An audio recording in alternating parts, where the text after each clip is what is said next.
Congratulations, Dion. Congratulations, Cruz. Thank you. Was that game harder than any other game you played in this tournament? I feel as though the first game for us was the hardest because we'd only been doing match play within our squad. And so I think in the first game we found that extremely hard, particularly the way the mixed team played. They played really well. This last game was it was a bit of an unknown for us, but I was confident that we'd improved enough to be able to put out a good performance. You had an amazing first half, and the second half, was that, I mean, Nolan said she wasn't quite sure what that was indicative of, whether they got stronger or everybody got tired. What do you think it was, Cruz? I think we probably went into that last half a little bit too relaxed. When we went into the change rooms at half time, you know, there was a lot of laughing and cheering because we were up by a fair amount, and that was just a mindset thing. We went into it thinking, oh, we've already got it in the bag, and we didn't continue to push on. So that's a really good learning curve for us heading into, you know, the next sort of games that are coming up. But I also agree with Nolan that they did come out a lot stronger in that second half as well. I think they were a lot more clinical down that attacking end, and just sort of treasured the ball a little bit more. Are you happy for your team winning so well, but also happy to see the Silver Ferns getting stronger?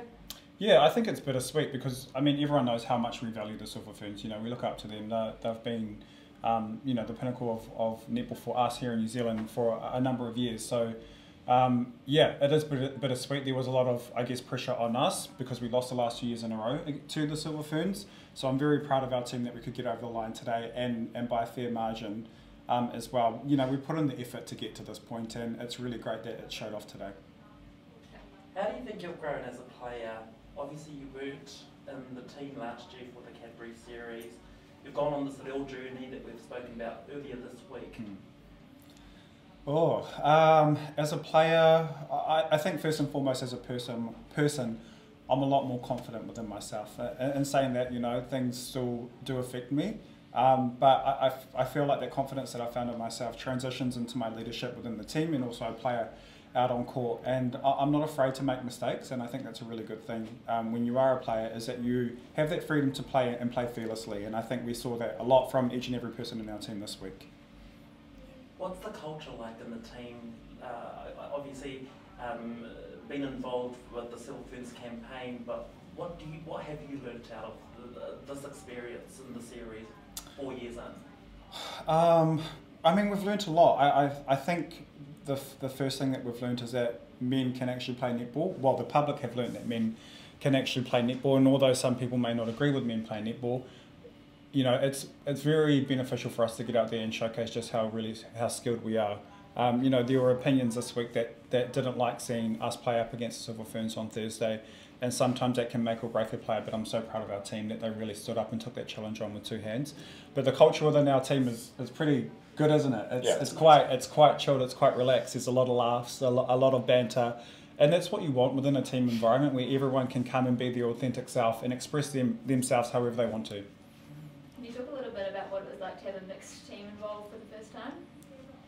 It was great, quite different, and a fantastic opportunity to, you know, for the players that didn't quite make it into the men's open team to be able to, you know, sort of keep in my face and get out there with the mixed team. And, well, you know, two 22-year-olds in that team, they've really got me thinking. So, yeah, it was great to have them here, fantastic.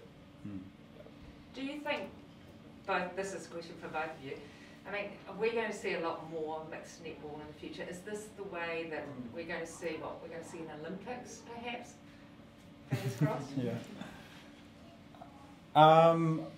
It potentially could be in that form, mixed netball, or it could potentially be as a fast five form.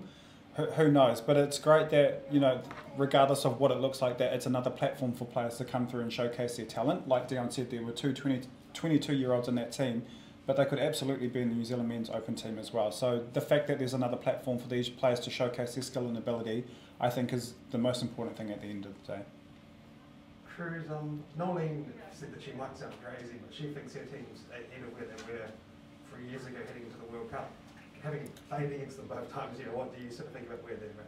No, she doesn't sound crazy at all. I think that's awesome, and my eyes just lit up when she said that, because I think Nolene doesn't say things just to say things. She says them because she means it, and if that's what she's saying, I think we need to trust and believe in her. It drives me crazy the number of people that doubt her decisions in terms of the people that are in this team. But I think we saw this week just how skillful this team really is, and we just need to back them and back her decisions. I certainly do. I know Dion does as well. And at the end of the day, what she chooses and who she puts out on court is the absolute main thing. But how did you think, both of you, how did you think the Silver Ferns are shaping up? I think they're shaping up well. They're quite a different team in terms of having a lot more height, scattered throughout the mid-court as well. And I think that, I was just talking to Nolan and Debs before, and I think this is just, the tip of the iceberg. Did they play all their cards? Did they show us everything? Maybe not. There's a couple of shrewd operators there, and I'm really looking forward to what they do when they get over there.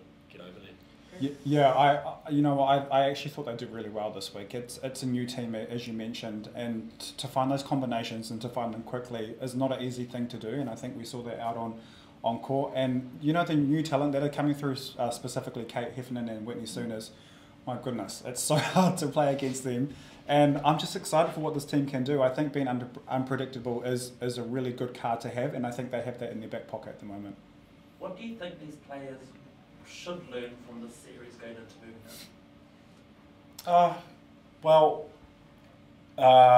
That's a really good question, and it is. It's probably some individual stuff that I think they could probably take away from this series, and building that into a team. I think without sounding big-headed, I think we probably helped by exposing a few things down there attacking, and I hopefully that's something that they can take away and that they can use, and I think that's probably a good takeaway for them.